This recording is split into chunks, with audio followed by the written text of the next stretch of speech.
మీరు ఒకటంటే మేము రెండు అంటాం, మీరు రెండు అంటే మేము 4 అంటాం అన్నట్టే నడుస్తున్నాయి అసెంబ్లీ మీటింగ్లు.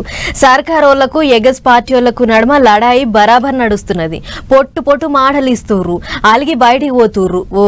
ఒక్కొక్క జవడం కాదు పొర్రి. సర్కార్ వాళ్ళ పథకాల మీద లీడర్లు మాట్లాడిన ముచ్చట్ల మీద గట్టిగా నడుస్తున్నది పంచాది. పండ్రి అట్లా అసెంబ్లీ దాకా పోయొద్దాం. నీళ్ల ముచ్చట్లు, పైసల ముచ్చట్లు, అప్పుల లెక్కలు, పథకాల పంపకాలు గిట్లా సర్కారోళ్లకు ఎగస్ పార్టీ వాళ్ళకు నడమ అసెంబ్లీ మీటింగులలో మస్తు గట్టిగా నడుస్తాంది లాడాయి. ఇప్పుడు ఇంకో కొత్త ముచ్చట ఏంటిదంటే ఇవాళ లేచి మాట్లాడుతున్నారు కేటీఆర్ గారు 30% తీసుకున్నారు, కమిషన్ తీసుకున్నారు అన్నమాట.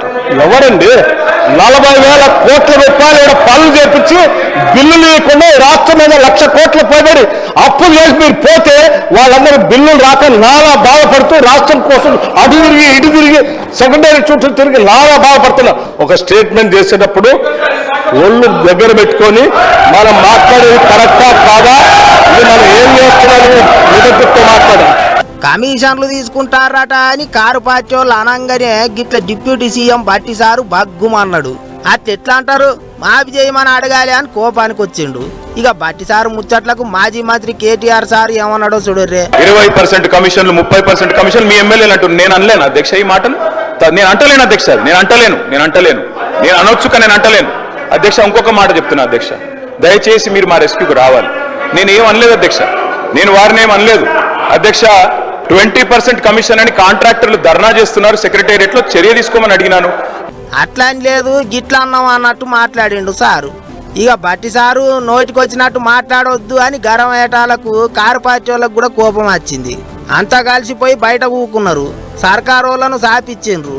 ఇక మధ్యాహ్నం బువ్వదిన వచ్చినాక సీఎం సారు అసెంబ్లీలో ముచ్చట్లు చెప్పిండు. సారు వచ్చుడొచ్చుడితోనే బెట్టింగ్ యాప్ల మీద గట్టిగానే అరుచుకున్నాడు. ఆన్లైన్ బెట్టింగ్ కానీ ఆన్లైన్ రమ్మీ గేమ్ల పట్ల అప్రమత్తంగా ఉండడమే కాదు, కఠినంగా వ్యవహరించాలని ఈరోజు రాష్ట్ర ప్రభుత్వం నిర్ణయం తీసుకున్నది. దీన్ని నిరోధించడానికి, నిషేధించడానికి అవసరమైన చర్యలు తీసుకోవడానికి ఒక స్పెషల్ ఇన్వెస్టిగేషన్ టీం, వీలైతే సిబిసిఐడి కానీ లేకపోతే అధికారులతో సమీక్ష చేసిన తర్వాత ఒక స్పెషల్ ఇన్వెస్టిగేషన్ టీంని వేసి కఠినంగా వ్యవహరించాలని చెప్పి ఈరోజు రాష్ట్ర ప్రభుత్వం నిర్ణయం తీసుకున్నది అధ్యక్ష. బెట్టింగులు, పత్తలాట, ఆన్లైన్ పత్తలాట, కోడి పందాలు గిసోంటి అన్ని తెలంగాణలో అస్సలు నడవవు అని చెప్పిండు సీఎం సారు. ఎగస్ పార్టీ వాళ్ళు ఏమన్నా ఉంటే సర్కారు వాళ్ళకు సాతీయాలే గాని అడ్డం పడవద్దు అన్నట్టు మాట్లాడిండు. ఇంకో దిక్కు అటు మండలిల కారు పార్టీ ఎమ్మెల్సీలు రోజుకో తీరు పంచాది మోపు చేస్తాండ్రు. ఈసారి కళ్యాణ లక్ష్మి పథకం కింద తులం బంగారం ఇస్తామన్నారు, ఏమా అని అడిగిండ్రు. లీడర్లంతా చేతుల బంగారం అసోంటి బొమ్మలు పట్టుకొని నిరసన చేసిండ్రు. గిట్ల తీరొక్క ముచ్చట్లతోని మస్తు ఉడుకుడుకు నడుస్తున్నాయి అసెంబ్లీ మీటింగులు. సై అంటే సై అనుకుంటారు లీడర్ సాబులు.